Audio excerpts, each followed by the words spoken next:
Okay. I'd like you to take a look, if you could, at this Electron micrograph of a multicultural bacterial community.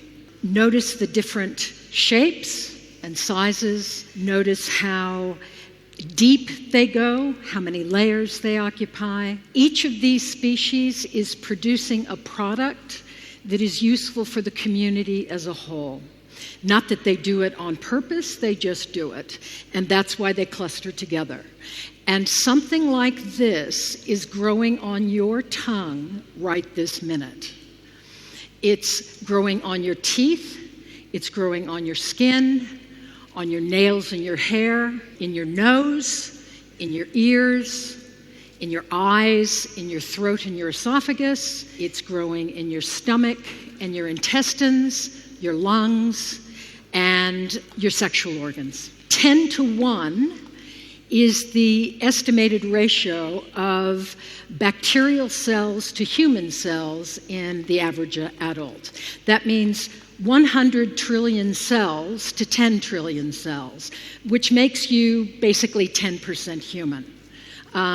You're a walking universe of many different kinds of creatures. The reason why this is possible is because bacteria are very, very much smaller than human cells. The red blood cell is one of the smaller human blood cells. It might actually be the smallest.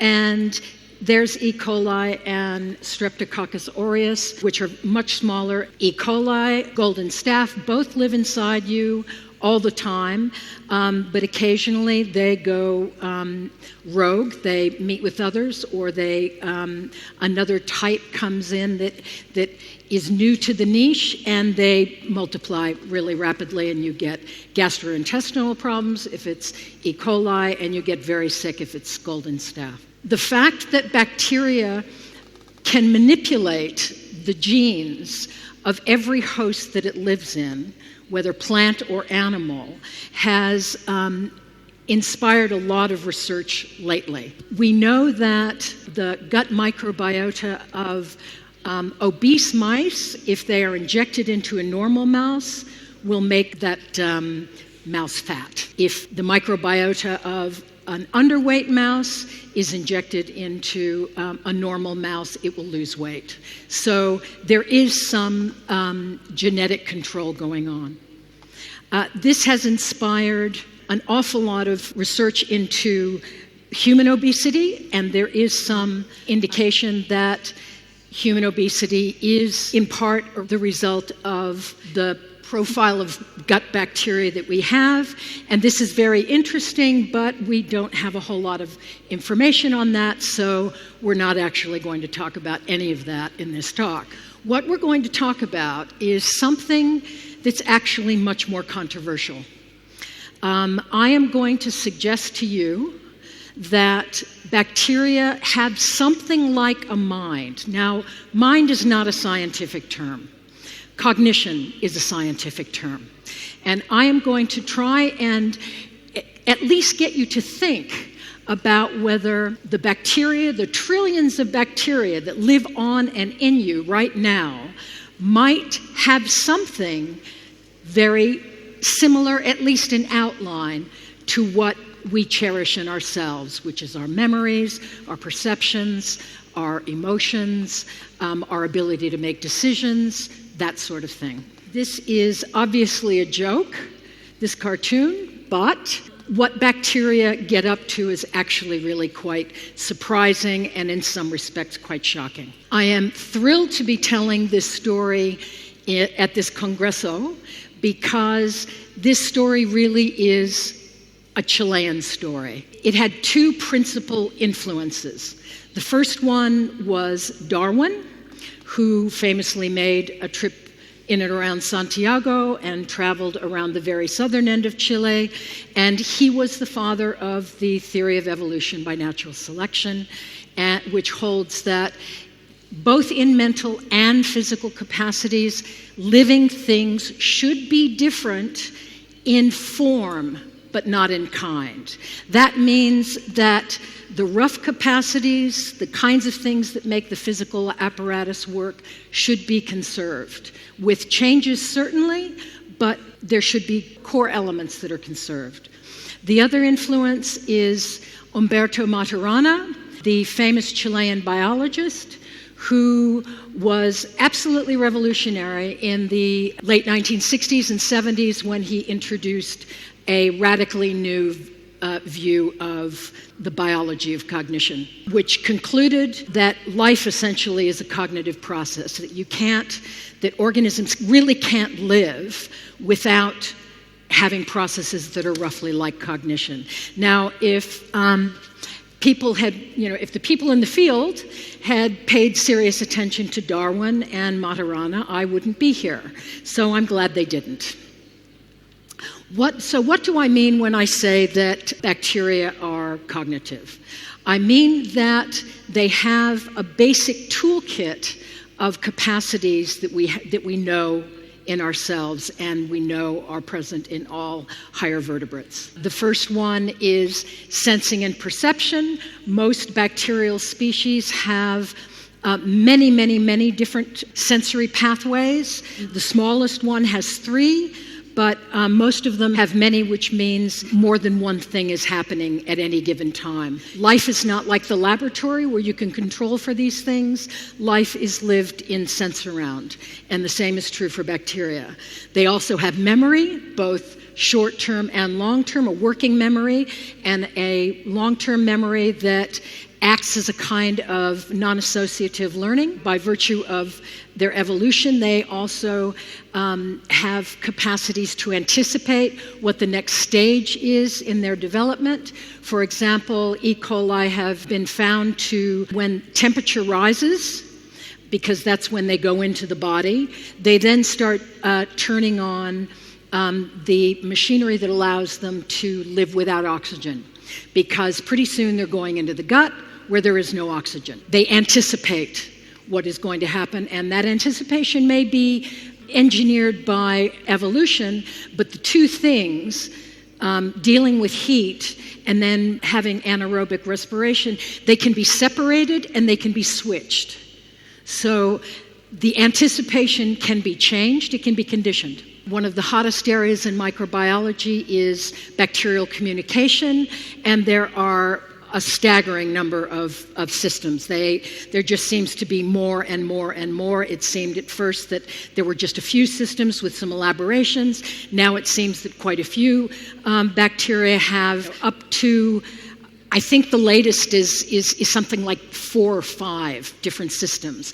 What they're there for, what they're actually doing, nobody really knows, but one of the ideas is that they're used to detect coincidences in the environment. Now, if you've got multiple ways of sensing the world, if you've got memory happening on different scales, if you've got anticipation, you've got communication, signals coming through, and these are molecules, it's chemical communication. You've got a signal integration problem. You have to make a decision about what to do based on a number of different inputs, plus the value that the organism assesses as being, this is okay and that is not okay for me right now. In human beings, valence is the building block of emotion. And then there's learning. I've mentioned the fact of the change in conditioning of E. coli.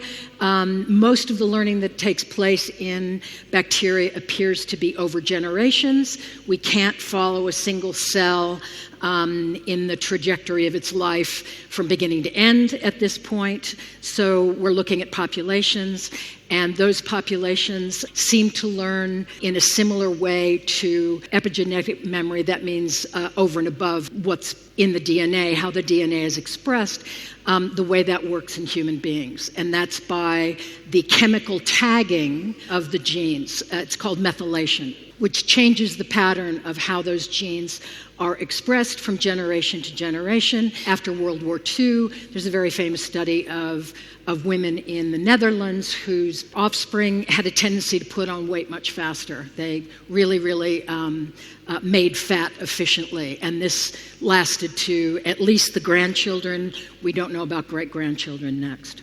Now, I'm not going to be able to talk very long on this, and I probably have already gone too long now, but if you have any interest in following this up, I have an article in the Frontiers of Microbiology. It can be downloaded by anybody, so if you're interested in the full argument, it's there. What I'm going to do is I'm going to introduce you to the behavior of my favorite microbe, which is Myxococcus xanthus. This is an electron micrograph of its single-cell form, and on the right is an image of fruiting bodies that you can see with the naked eye. Myxococcus xanthus lives in the soil, which is the most complex environment on Earth, probably. It is a predator. It eats other bacteria. It is the only known microbe that has been known to use chemical lures. It emits chemicals to sort of seduce the other bacteria into killing range. Because it's very slow-moving and other bacteria are very fast. And it does so by swarming, which was a very mysterious kind of movement that was only characterized within the last few years. And we now know that swarming motility involves an incredible amount of coordination of cells to cells and layers of cells that involve cells communicating side to side through complexes of protein receptors that seem very much like what in E. coli is called a nanobrain. It's a cluster of receptor proteins that integrate different signals in E. coli from 5 different sensory pathways. In Myxococcus xanthus, we don't know yet. We really don't know what's going on in that. Myxococcus xanthus also has an incredibly complex life cycle. In times when it looks like resources are running out, individual cells will move, forming mounds that then become fruiting bodies. But first, when they're able to access nutrients, they engage in this rippling behavior that is also highly coordinated. It's an oscillatory behavior, which also occurs in the brain. Brain cells, neurons oscillate, have oscillatory behavior, and you'll see the fruiting bodies up there. Now, Chris Rapley the other morning used a quote from Samuel Butler saying that all organisms have a desire to live beyond their means, which certainly applies to us, but not to Myxococcus xanthus. Myxococcus xanthus starts making preparations for its own survival long before it runs out of resources. So they're certainly more adaptable than we are, even if they're not smarter. This is a fruiting body. It's made of tens of thousands of cells that follow chemical trails and come together. If you see a film of it, I have not got a movie. I'm really sorry. You can see that some cells start going to one and then will go to another. Why? Who knows?